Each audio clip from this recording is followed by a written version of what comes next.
Loret, binoto mo na ba yung manok mo? Ha? Anong oras Ano? na? Ano? Binoto mo na ba yung manok mo? Anong oras na? Ano? Binoto mo na ba yung manok mo? Anong oras na? Oo. Kahapon, pinabunot ko yung ngipin ko. Masakit pa nga ako kay doktora. Naku, bili pala to. Sige nga, dyan ka na. Hanapin ko pa yung kabel mo.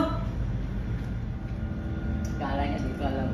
Yayabangan niya lang kung magkano yung natanggap niya sa mga kandidato, guys. Ayan, guys, ha?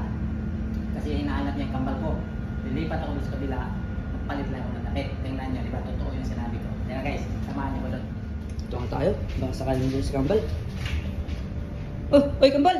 Uy, yo! Ano atin? Wala sa ayos yung kambal mo. Tinatanong ko kung binoto na yung manok niya. Nasagot sa akin, nagpabunot ng ngipin. Sa ganun. ayos talaga yun.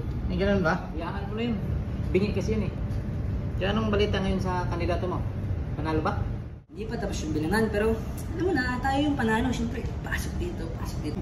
Ganun ba? Kabilaan ba tanggap mo? Kabilaan talaga yan. Ito. Hindi mo na dyan ha. Hanapin ko muna si Insyong. Usapan kasi kami na mag-inom daw mo. Matagos yung botos. Sige na. Ingat kayo ha, huwag kayong maglasing. Oh, di ba guys? Totoo yung sinabi ko.